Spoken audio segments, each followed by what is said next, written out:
अस्सलामुअलैकुम दोस्तों, कैसे हैं आप लोग। दोस्तों, इस हफ़्ते में DAE यानी डिप्लोमा ऑफ एसोसिएट इंजीनियरिंग के फ़र्स्ट एनुअल 2023 का जो है वो रिज़ल्ट आया था। और मुझे बहुत सारी वीडियोस के ऊपर कमेंट्स की शक्ल में बहुत सारे क्वेश्चन पूछे जा रहे थे। तो मैंने सोचा कि एक वीडियो बनाई जाए डिप्लोमा होल्डर्स के लिए, जिसमें उनको उनकी इन प्रॉब्लम्स का हल बताया जाए। ख़ास तौर पर वो जो बच्चे जो फ़र्स्ट ईयर का जिन्होंने एग्ज़ाम दिया था पहली दफ़ा और उनके रिज़ल्ट में कुछ के जो है वो फेलियर लिखा हुआ आ रहा है, तो उनके क्वेश्चन आ रहे थे कि आया कि हमें पूरे इम्तिहान दोबारा देना पड़ेगा या सिर्फ मखसूस सब्जेक्ट का ही इम्तिहान देना पड़ेगा।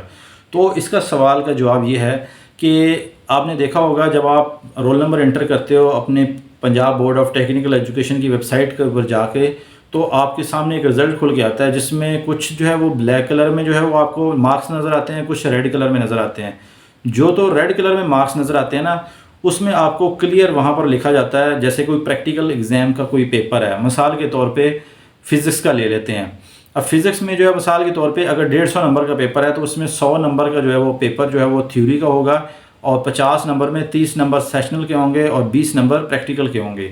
तो सेशनल के जो मार्क्स हैं उसका अलहदा लिखा जाता है, जो उसमें प्रैक्टिकल है उसका अलहदा लिखा जाएगा और थ्योरी का अलहदा लिखा जाएगा। यहाँ पर मैं आपको ये बता दूँ कि किसी भी सब्जेक्ट में अगर आपके सेशनल या प्रैक्टिकल पास हैं, तो फिर आपको और थ्योरी फेल है तो आपको सिर्फ थ्योरी का ही इम्तिहान देना पड़ेगा, पूरे सब्जेक्ट का इम्तिहान जो है वो नहीं देना पड़ेगा। सम टाइम ऐसे होता है कि कुछ टीचर जो हैं वो सेशनल में पास कर देते हैं, प्रैक्टिकल में फ़ेल कर देते हैं। उस केस में भी आपको दोबारा से जो है वो प्रैक्टिकल जो है वो देना पड़ता है।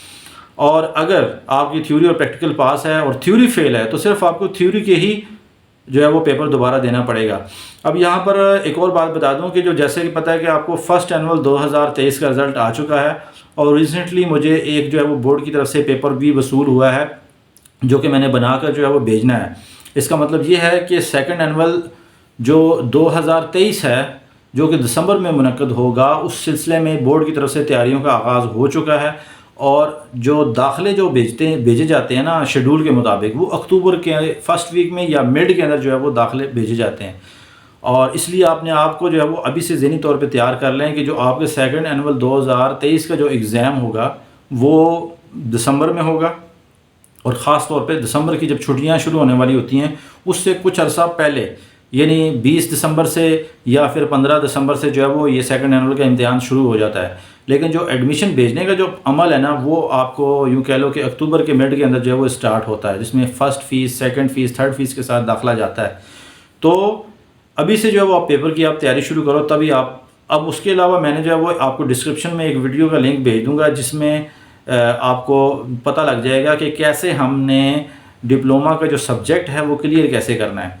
ख़ास तौर पर 100 नंबर वाला हो या 75 नंबर वाला हो या 50 नंबर वाला हो। थोड़ा सा मैं आपको ओवरव्यू ये दे देता हूँ कि अगर 100 नंबर वाला पेपर अगर आप हल करना चाहते हैं, तो उसमें नंबरों की जो तकसीम है कुछ ऐसे होती है कि 20 नंबर जो हैं वो MCQs के होते हैं, 50 नंबर जो हैं वो लॉन्ग क्वेश्चन के होते हैं। यानी आपके पास 25 शॉर्ट क्वेश्चन करने होते हैं आपने, हर क्वेश्चन 2 नंबर का होता है, तो 50 टोटल मार्क्स ये हो गए। और लॉन्ग क्वेश्चन 3 होते हैं और 5 में से 3 करने होते हैं और हर एक के 10-10 नंबर होते हैं। तो टोटल मिला के यूँ कह लो कि 20 number MCQs, 50 number short question, 30 number long question और 100 नंबर का पेपर हो गया।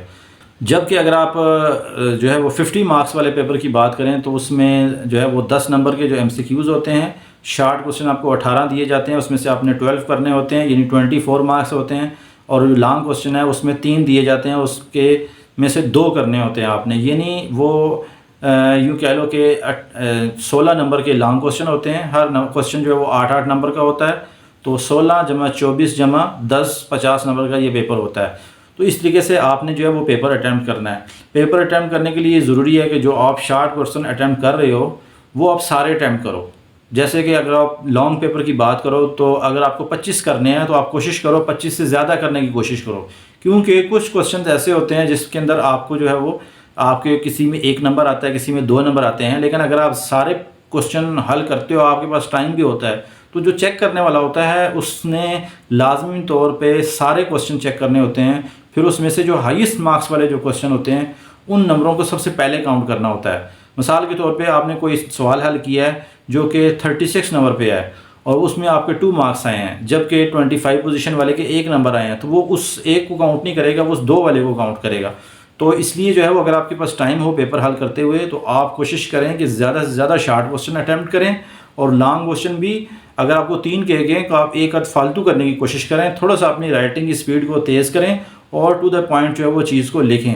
अगर आपसे शॉर्ट क्वेश्चन में 2 से 3 लाइनों में जवाब मांगा गया तो आपने 2 से 3 लाइनों में ही देना है, उसको लंबा खींचने की ज़रूरत नहीं है, और इतना भी छोटा नहीं लिखना कि आप उसको 1 लाइन या आधी लाइन के अंदर उसका जवाब दे रहे हो, क्योंकि 2 नंबर का सवाल है, तो उसमें आप अगर 3 लफ्ज़ों में अगर आप जवाब दे रहे होते हैं तो उसमें भी आपको पूरे नंबर फिर मिलने की जो चांस है वो कम से कम होते हैं। अच्छा, कुछ लोगों ने ये कमेंट्स पूछा था कि जो चूँकि मैं जीसीडी टेक्सला के अंदर पढ़ाता हूँ, तो वहाँ पर कोई शॉर्ट कोर्सेज़ वगैरह हैं ड्रेस डिज़ाइनिंग से रिलेटेड, या फिर यूँ कह लो कि और शॉर्ट कोर्सेज़ पूछे गए हैं। तो अभी जो फ़िलहाल है वो कुकिंग का जो कोर्स है वो चल रहा है, और इसके अलावा जो शॉर्ट कोर्सेज़ हैं वेल्डिंग के, और या फिर जो है वो कंप्यूटर ग्राफिक के जो कोर्सेज़ हैं वो अभी सितंबर में ऑनवर्ड जैसे ही उसकी अनाउंसमेंट होगी तो वो आएंगे, तो मैं आपको इस तरह की एक छोटी सी वीडियो बना के उसके बारे में भी थोड़ा सा ब्रीफिंग दे दूँगा। तो आप लोग अब वक्त ज़ाया ना करें और सेकंड एनुअल 2023 की तैयारी करें और उसके अच्छे पेपर दें, ताकि जब आप वैसे तो सेकंड ईयर के अंदर प्रमोट हो जाते हो, ये भी एक क्यूरी आती है कि अगर हम फर्स्ट ईयर में फ़ेल हो जाते हैं, हमारे कोई सब्जेक्ट फ़ेल हो जाते हैं, तो क्या हम सेकंड ईयर में बैठ सकते हैं? बिल्कुल आप लोग सेकंड ईयर में बैठ सकते हो, आप लोग सेकंड ईयर में प्रमोट हो जाओगे, आप क्लासेस लोगे, लेकिन साथ साथ अपनी तैयारी करोगे, और दिसंबर में जब सेकंड एनुअल के पेपर होंगे तो आपको पेपर भी देने पड़ेंगे, ये अपने जहन में रखें। लेकिन थोड़ा सा ये है कि बर्डन पड़ जाता है बंदे के ऊपर, लेकिन बहरहाल डिप्लोमा तो आपने क्लियर करना है, उसके लिए आपको टाइम मैनेजमेंट जो है वो करने की बहुत जो है वो ज़रूरत है। तो दोस्तों चैनल को ज़रूर सब्सक्राइब करें, और इसके ऊपर सब्सक्राइबर कम हैं, आप लोग साथ दें, इस तरह की अच्छी अच्छी वीडियो ज़रूर आएंगी। अगली वीडियो तक के लिए मुझे इजाज़त दें, अल्लाह हाफिज़।